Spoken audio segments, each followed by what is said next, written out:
저는 오늘 나온 이 본문 말씀 평상시에 가만히 생각하니까 늘 이렇게 알고 살아왔던 것 같아요. 보니까 여호와는 마음이 상한 자를 가까이 하시고, 저 늘 마음이 상해 있거든요. 근데 의의가 이루어지지 않는 걸 보고 속이 상하고, 정직하지 못한 자들이 성공하는 것을 보고 화를 내고, 또 불의한 자들이 의로운 사람을 가두고 괴롭히는 것을 볼 때 도무지 참을 수가 없어요. 이 마음도 그렇고 몸도 그렇고 다 그냥 병들어서 죽을 것 같아. 견딜 수가 없어가지고. 그거 마음이 상한 거 아닙니까? 도둑질하다가 들켜서 무서워서 상하고, 거짓말하다가 들킬까 봐 불안하고, 들켜서 쫓기면서 무섭고, 뭐 그런 식으로 상한 건 아니지. 그래도 예, 의에 줄이고 목말라서. 좀 더 높은 거룩한 의의 지혜가 무엇일고, 어떻게 하면은 의를 행하고자 하는 사람들이 늘 넘어지고 괴로워하는데 이걸 이기게 할 수 있는 길이 없나? 그래서 괴롭고. 여기 지금 말씀하시는 것이 바로 그런 거죠. 여호와는 마음이 상한 자를 가까이 하시고 하시는 이 말씀의 첫째는 의를 위해서 심령이 가난해지는 사람을 얘기합니다. 그런데 이 말씀은요, 불의를 행하다가 괴로움을 당했어. 맞아, 싸지. 내가 이런 일 당하는 게 맞아. 그러면서 마음이 상했어. 근데 왜 상했냐? 자기 악한 욕구를 이루지 못해서 상한 게 아니라 내가 불의를 행하다가 맞았구나. 내가 어쩌면 이럴꼬. 내가 맞아도 부끄럽지 아니한 모습으로 가야 할 텐데. 그리고 이기면 이긴 대로 감추고 싶은 불의가 있는 것이 아니라 떳떳하게 이기는 거 있죠. 거기로 가고 싶은데 나는 왜 이 모양일까? 불의한 자리 가운데에서 악한 방법으로 이겼기 때문에 더러운 쾌락은 있지만은 그거 들킬까 봐 언제나 주변이 두렵고 눈치 봐야 되고, 그리고 자기가 자기를 바라볼 때 부끄럽고, 이래서 못 견디는 사람이 있죠. 또 불의를 행했다가 들켰어. 뿐만 아니라 졌어. 그래서 불의를 행한 값으로다가 창피도 당하고 형편없이 망했어. 자기가 봐도 그렇고 남들이 봐도 망한 게 당연해. 그런 자기를 바라볼 때 탄식이 나오고 괴로워서 내가 어찌해서 이런 불의한 자리에 있었을꼬? 나는 의로운 자리로 갈 수 없나? 이러는 사람이 있죠. 이것도 마음이 상한 거 아닙니까? 여기서 여호와 앞에서 마음이 상한 자는요, 그 사람도 포함됩니다. 아시겠습니까? 그러니까 불의를 행하다가 부끄러움을 느끼면서 이겼어도 졌어도 하나님의 의로운 법도 앞에서 떠는 사람이 있죠. 예. 이런 사람을 회개하는 자리로 끌려 나오면서 여호와 앞에 마음이 상한 자로 헤아림을 받게 되는 겁니다. 이게 회개하는 사람이죠. 여기서 지금 하시는 말씀은 그런 사람까지 포함합니다. 그러니까 요새 제가 좀 마음 상한 거, 그거는 그래도 의 때문에 속이 상한 거니까, 예. 그래도 내가 하나님 편에서 괴로워하는 건 사실 아닙니까? 그러다 보니까 이 말씀을 읽을 때 기분이 좋아지더라, 그 말이지. 아, 이 말씀이 성경에 없으면은 참 얼마나 괴로울까? 안 그래요? 예. 저도 일을 하다 보니까 말이죠. 일을 좀 크게 이제 해야 할 때가 있거든. 그럼 돈도 많이 들어가야 돼. 그리고 권력이 있는 사람이 와서 좀 도와줘야 되고, 전문적인 일꾼이 와서 좀 뭐 이렇게 뒤에서 좀 밀어주고 일도 좀 같이 해주고, 그래야 일이 크게 좀 되거든요. 근데 그런 걸 갖다가 이제 할 단계가 됐는가 보다 하고 뭐 하려고 해도 그런 게 없는 거야. 그럼 하나님한테, 아유, 하나님, 뭐 나는 자격이 없어서 이거 돈도 안 주고 뭐 권력도 안 주고 뭐 재주 있는 사람도 안 보내주고 그러시는 겁니까? 그러면서 에이 뭐 그럼 난 자격이 없으니까 난 뭐 그만두겠습니다. 그런데 섭섭하네요, 하나님. 안 그럴 수 없잖아요. 근데 내가 섭섭하고 끝나는 건 괜찮아. 왜냐하면 딴 데서 만약에 의로운 사람들이 척척 성공해가지고 내가 하는 일을 척척 해나가고 있잖아요. 그러면 박수를 치면서 아이고 됐네. 내가 안 해도 되네. 더 훌륭한 사람 나왔네. 하나님의 의로운 일이 요컨대 지금 잘 이루어지고 있으니까 좋죠. 그런데 나도 못하고 있지만은 그 의로운 큰 일을 갖다가 남들도 못하고 있어. 그래가지고 고민하다가 결국은 돈 있는 자한테 따라가 버리고 권력을 가지고 이리 와라 이리 와라 거기 또 따라가 버리고 그래요. 그러면 내 속이 더 상할까요? 안 상할까요? 상하죠. 아이고 하나님 뭐 이거 어떻게 저 의로운 고뇌를 하다가 의에 정말 줄이고 목마른 자같이 돼가지고 그냥 정의가 이루어지기를 바라는 사람들이 다 저러고 가는데 난 그래도 거기 따라가지는 않고 그래도 하나님 원칙대로 좀 하려고 하는데 하나님께서 아무것도 주지는 않고 뭐 아유 주님 어떻게 되는 겁니까 도대체. 상하죠 진짜. 그렇죠? 자, 하나님께서 하시려고 하면은 내 무능도 도구가 돼서 하나님께서 내 무능까지도 잘 이용해가지고 더 일이 잘 되게 하시는 그런 분인데 내가 무능해서 일을 못하는 걸까요?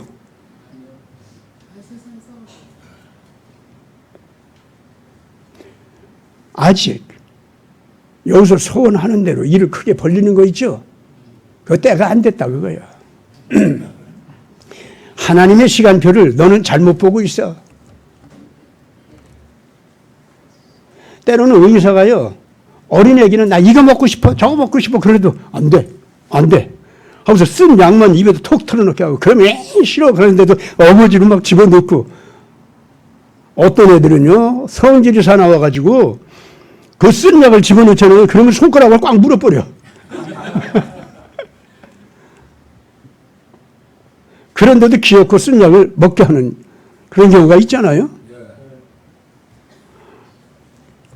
제가 이제 섭섭해가지고 하나님 뭐 이것도 안 되고 저것도 안 되고 난 자격 없다 그 말이죠. 아 그럼 자격 있는 사람 빨리 집 데리고 와서 지금 난리 났잖아요. 이대로 두면 안 되잖아요. 이제 이러고 이제 기도할 거 아닙니까? 예. 그러면은요. 그래도 저 기도할 때는 얌전한 소리로 잘한다고요. 절대로 이렇게 험하게 안 해요. 하나님 앞에서. 그런데 그런 때 네가 어려서 쓴 약 좀 먹이느라고 내가 애쓰니까 내 손가락을 네가 깨물어. 그만 좀 불편해. 그러면 이제 입 다물지 이제 주님 알았습니다. 그런데 참 못 견디겠습니다. 이것이 역사를 이끌어 가시는 하나님과 이끌려가는 일꾼들 사이의 차이예요. 저만 무능해서 그런 과정 걷는 게 아니다 그 말입니다. 뭐 사도들 전체가 다 그랬고, 예? 기독교 역사상 사도행전적인 고귀한 역사를 남겨놨던 그 모든 분들이 지금 제가 얘기한 이런 과정을 걷지 않을 사람이 어디 있어요? 단 하나도 없어요. 아이고 요한 웨슬레 목사는 어떠신지 알아요? 지금 남겨놓은 책이라든가 또 신학적인 그 체계를 잡아놓은 거 보면은요, 아, 기가 막히게. 정말 천재지. 그 시대에 앞서 있는 사람이고, 진짜. 예? 그런데 당대에 그 요한 웨슬레 목사는 어떤 일을 당한지 알아요?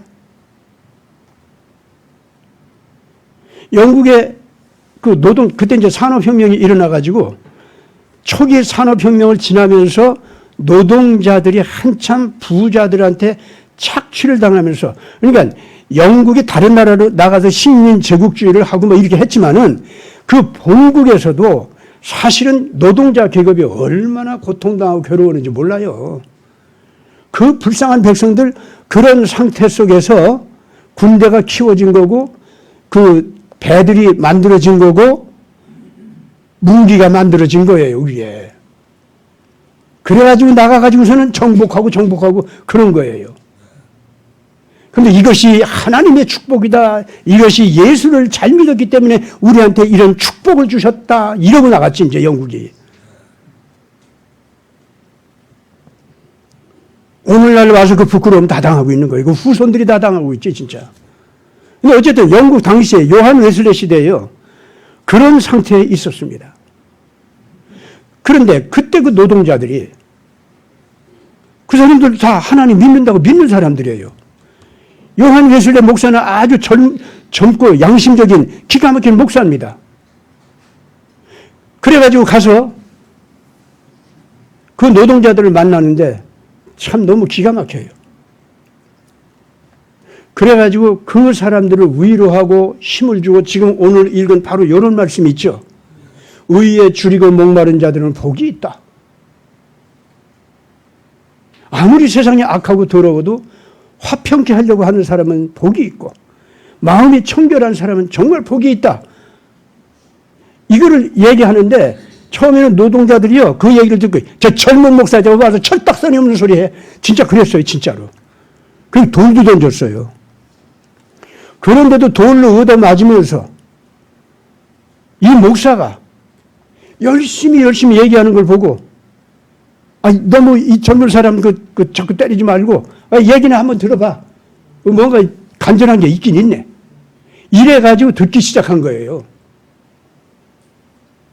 그래서 이 요한 웨슬레 목사의 설교를 듣고서 사람들이 모이기 시작하는 거예요. 왜 감동을 했냐면은 다른 거 없어요. 심령이 가난한 자에게 뭐가 온다? 천국이 저희 것이며 그랬죠. 애통하는 자는 복이 있나니 어떻게 된다? 위로함을 받을 것이요. 의에 줄이고 목마른 자는 배부를 것이요. 자, 이 말씀들이 나올 때요.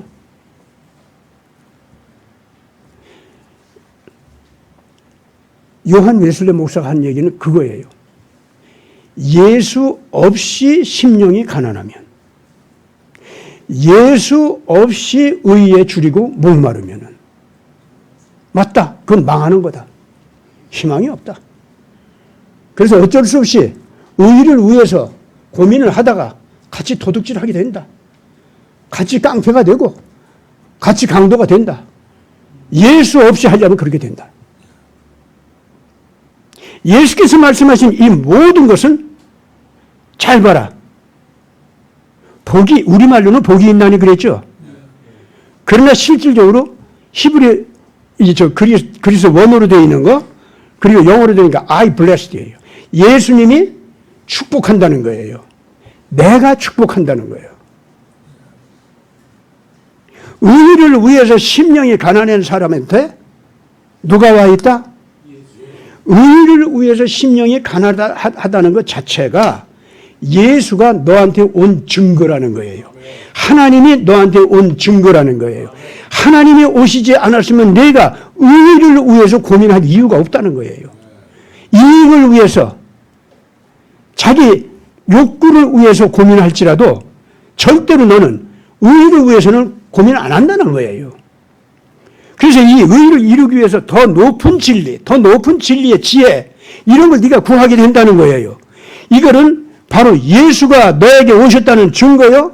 하나님이 너와 함께 한다는 증거다 이거예요. 그거를 믿어라 이랬더니 거기서 사람들이 아멘 이렇게 된 거예요. 아시겠어요? 그런즉 여러분들은 가난한 옷을 입었지만은 이 가난한 옷이 오늘 이 시대의 제사장의 옷이다. 이 시대 진정으로 의를 위해서 고민하고 의를 위해서 희생하고 의를 위해서 헌신하는 그런 정직한 일꾼이 있다면 여러분들과 마찬가지로 이 가난한 노동자 옷을 안 입을 수가 없다. 왜냐? 예수 자신이 그 당대에 오늘 청바지 시대에 청바지를 입고서는 노동하는 사람들이 있죠. 예수는 바로 그런 분이었다 이거야. 그 시대의 노동자였다 이겁니다. 아시겠습니까? 예수가 거룩한 바리새인들 옷, 법관들의 옷, 그 제사장의 멋진 옷 있잖아요. 이런 거 쫙 입고 나타나서 심령이 가난한 자는 복이 있나니 그러지 않았다 그 말입니다. 그 예수님은 그 당대의 노동자들 옷을 입고 목수쟁이 있죠, 목수쟁이. 목수 가운데 있을 때 제일 낮고 천한, 예? 부엌에서 부녀자들이 뭐 하기 위해서 필요한 뭐 부엌 칼, 뭐 이렇게 손잡이 뭐 꽂아준다든가 뭐 못질하는 거 뭐 이런 거 있잖아요. 예, 그런 거 도와주는 목수였다 그 말입니다. 이 집안에 그 가난한 집들 이렇게 뭐 기둥이 부서지고 썩어서 부서져 나가고 그냥 뭐 이상하게 된 거 있잖아요.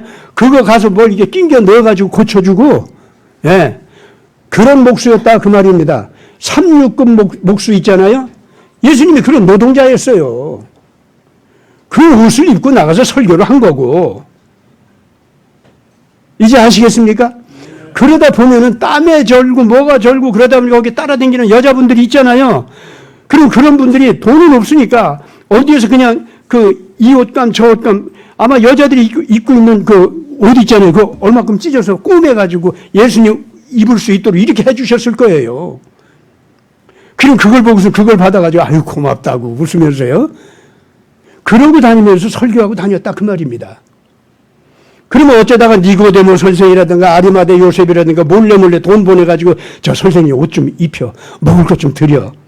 그래가지고 그걸 가지고 좀 먹을 것도 주고 또 옷도 입고 그랬을 거라 그 말입니다. 예수님이 그야말로 하늘에서 내려오는 빵과 물고기 이걸 가지고 기적을 베푸시기도 할 수 있는 분이지만은 그분 자신이 살아간 건 그런 기적을 통해서 낮은 바라 나는 이런 기적의 대장이다. 알았냐? 이런 요술 대장한테 와라. 그럼 모든 것이 다 이루어진다. 예수님은 그러지 않았다 그 말입니다. 가난한 자들 가운데 머물면서 배고픈 사람들 가운데 머물면서 그 사람들의 허름한 옷 입고 그 사람들 가운데 머물면서 너희가 의를 위해서 고뇌하고 진리를 찾아서 마음이 가난해지면 그거 자체가 나 예수와 함께하며 너희 아버지 하나님과 함께합니다. 그것이 복이라는 거예요. 그래서 너희들은 반드시 이 고난을 극복하고 불의를 이겨내며 죽을지라도 다시 부활하는 힘으로 세대에서 세대로 전해지는 하나님의 거룩한 역사 운행 속에서 너희 자녀들은 반드시 복을 받고 일어나게 되는 이런 역사가 일어나게 돼 있다. 그리고 각자가 이 의를 위한 고뇌를 갖고 가난한 마음을 가지고서 진리를 찾는 이 자세를 가지고 산 제사를 드리는 그러한 의의 일꾼들은 반드시 그 당대 그 사람 자신에게 누려지는 축복이 있고 은혜가 있다는 거예요. 아시겠습니까? 네. 그게 당장 지금 저 원수들 앞에서 그 승리가 필요하면은 그렇게 벌어져요. 그게 아니고 저 원수들이 아니라 다른 곳에서 그들이 못 보는 가운데 내가 승리를 할 필요가 있으면 하나님께서 그렇게 나한테 축복을 해 주셔요. 내가 가서 그 원수들을 갖다가 그 불의를 갖다 갚아주고 하나님의 의를 가르쳐주고 할 사명도 있고 그렇게 일을 해야 된다면 또 하나님께서 때가 되면 꼭 그 일을 하게 해주셔요. 그건 하나님께 맡기라고 염려하지 말으라 이거야.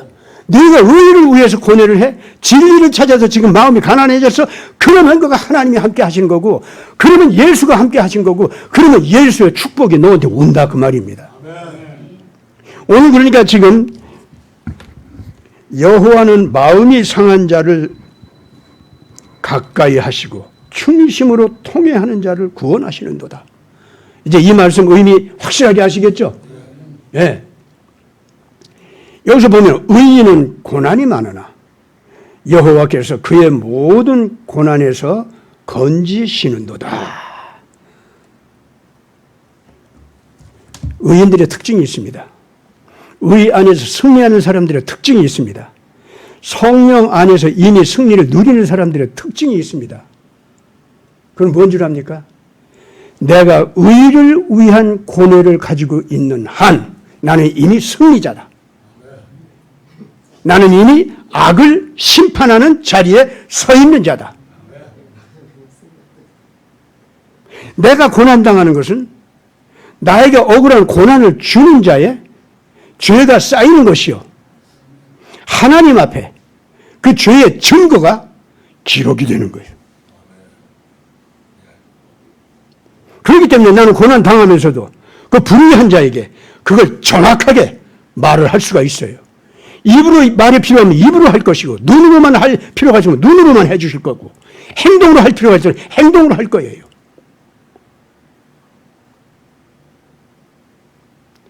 그렇게 되면 그 심판의 역사가 어떤 때는 당대 그 자리에서 나타날 수도 있고, 시간이 좀 지난 다음에 나타날 수도 있고, 하나님께서 그걸 알맞게 결정해 주셔요. 그걸 하나님께 맡기라고. 따라서 우리들은요, 의에 줄이고 목마름이 생겼지 않습니까? 그러면은 배부름이 와야 해결된 거 아니에요, 우리는?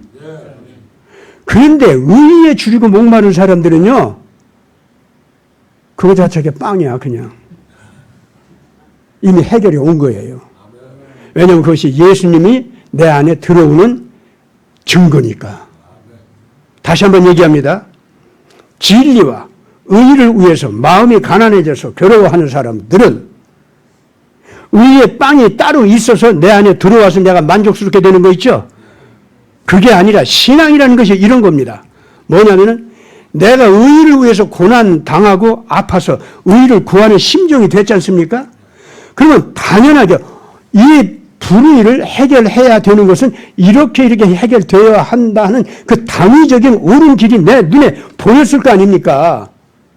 안 보이면 무엇이 옳은 것입니까? 어떻게 돼야 이것이 올바르게 해결되는 겁니까? 하고 물어보는 거고.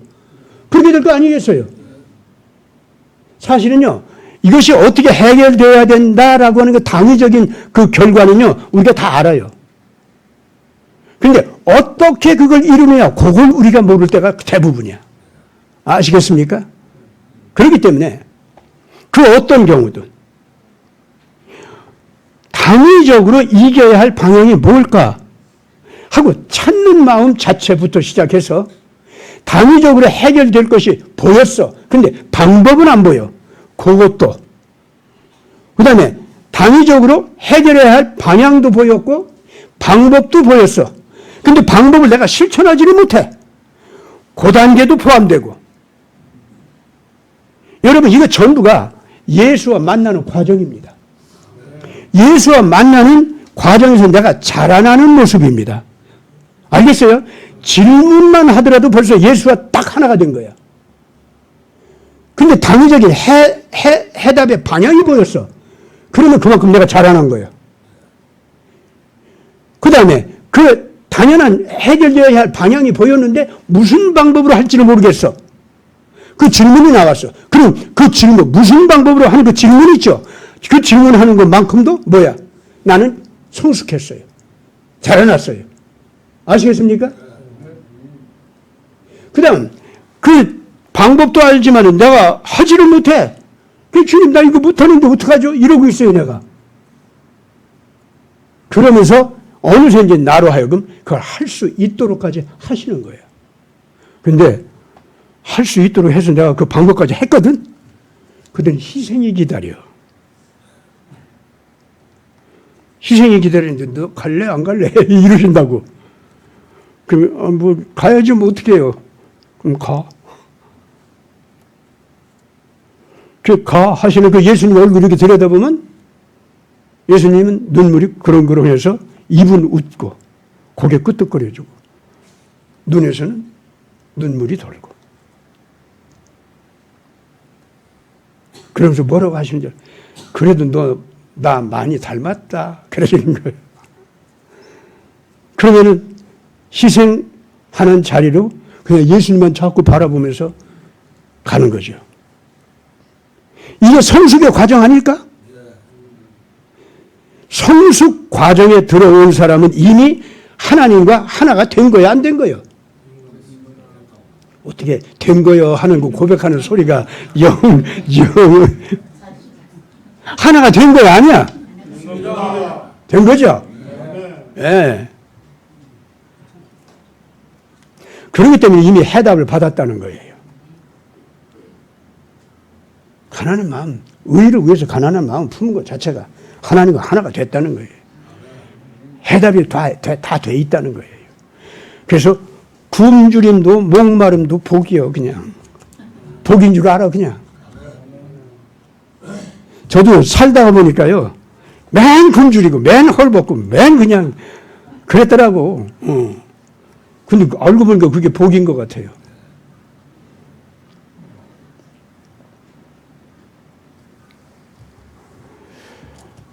오늘 지금 현재 한국이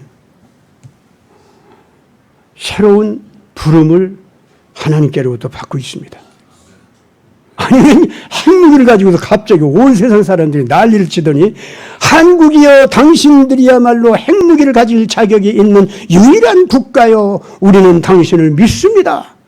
한국은 핵무기를 가져도 우리 유성재 집사 지금 얘기한 대로 한국은 핵무기를 가져도 절대로 남을 갖다 핵을 가지고 괴롭힐 나라는 아니라는 걸 믿습니다. 그러나 핵을 가지고 남을 괴롭히는 자들에게는 떳떳하게 나타나서 그것들을 꼼짝 못하게 눌러놓는 정의의 힘이 되리라는 걸 믿습니다. 이러는 거예요, 자꾸. 그러면서 이거 뭐 참 한국을 하늘에서 축복을 내리, 이 사람들이야 뭐 예수님 믿는 사람은 또 예수님이라고 하겠지만은 안 믿는 사람들은 자기들 신이 있을 거 아니야? 그러니까 이제 적당하게, 아니, 한국은 하늘이 도와서 말이지. 오늘날 그 무기 체계도 말이지. 핵무기만 빼놓고 전 세계에서 미국 다음 가라면 섭섭할 정도로 발달한 무기가 다 있지 않소, 당신네들은. 이 하늘이 돕는다는 증거지. 당신들도 참 노력 많이 했고 또 영리해서 이렇게 이 무기 체계도 갖췄지만은 그러나 당신네들은 그걸 가졌다는 말도 한 적도 없고 잘났다고 자기를 갖다 자랑한 적도 없고 그걸 가지고 남을 압력을 주려고 하는 건 더더구나 없었고 그리고는 우리 가난한 나라한테 와서는 같이 가난함의 고통을 아는 형제 노릇해주고 남한테 창피당하면 그 창피 같이 당해주는 그런 자리에 같이 와가지고 우리를 위로하고 힘을 주고 우리를 갖다가 손을 잡아줬지 않소. 그래서 한국은 우리가 믿습니다. 한국만큼은 우리가 믿습니다. 이러고 한두 나라가 나오는 게 아니라 이제는 그동안 많이 얘기했으니까 그냥 대륙적으로 얘기합시다. 잘 봐요. 제일 먼저 미국 안에서 트럼프 미국이 그런 한국과 한편이죠. 트럼프가 바로 한국에 핵무기 갖게 하자 그 사람이 그랬어.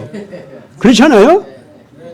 그랬더니 그냥 미국 내부에서 딥스테이트 세력까지도 저들끼리 싸움질하면서 어떤 편은 한국 핵무기 가지면 안 돼 하는데 같은 딥스테이트 내부에서 아니 한국 핵무기 가질 유일한 세력이 있는 자격이 있는 나라야. 왜 그래?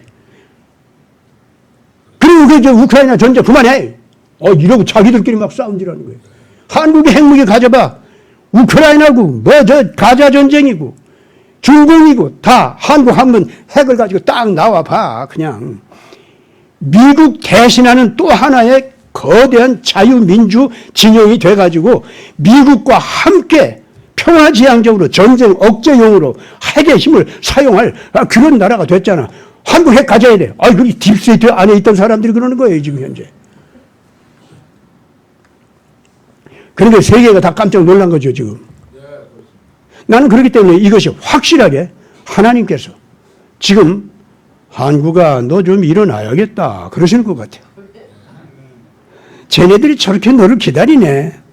뭐 핵이 아니래도 그 핵 가진 애들 다 꼼짝 못하게 누를 수 있는 무기까지 다 내가 너희들한테 줬지 않냐.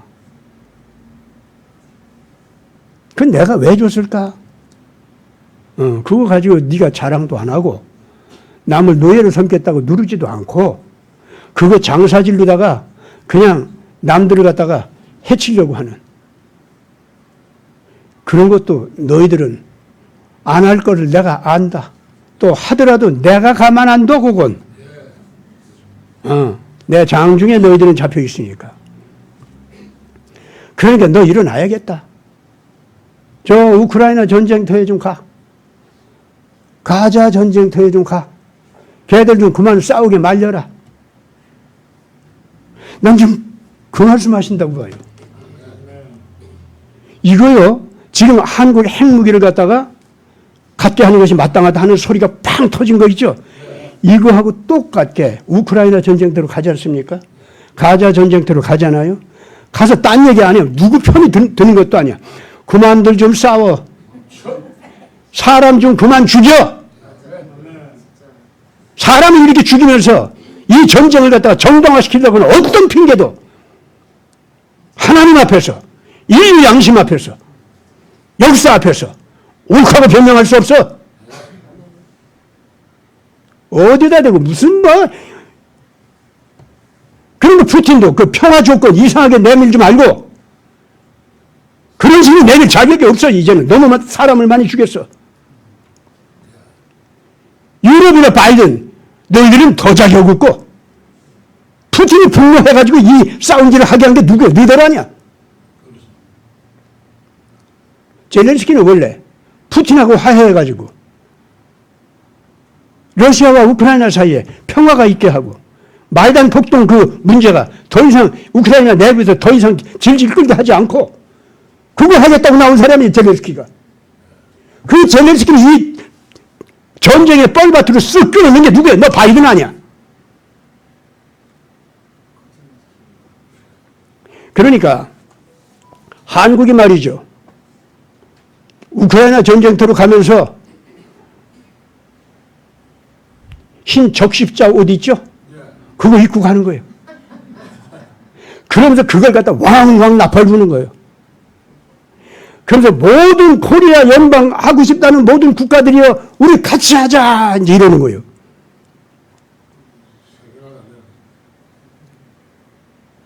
그래서 이 우크라이나 사람들 살리자. 러시아 사람들 새 희망을 주자.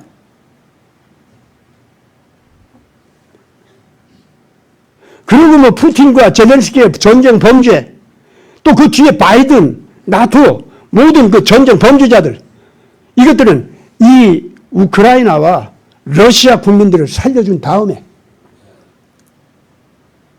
그거 따지자. 한국이 그러고 나가봐. 모든 전쟁 반대 국민들, 국가들 있죠? 와! 하고 일어난다니까. 거기에 한국에 100의 정군하면서 나가면은 그걸 누가 막을 거예요? 나는 지금 하나님께서 그 명령 내리시는 것이 아닌가. 저는 그렇게 봐요. 한국 핵무장 옳다라고 하는 한국에 대한 신뢰감이 있죠? 그 신뢰감을 얻고 지금 제가 말하는 이런 주장을 한다고 하면은 과연 한국이다, 과연 한국이다 이럴 거 아닙니까? 저는 그렇게 봐요. 이게 하나님 명령 아닐까요? 한번 우리 곰곰이 생각하면서 기도 많이 합시다. 이번 24일 날 그거 성명서까지 발표하려고 하고 있거든요.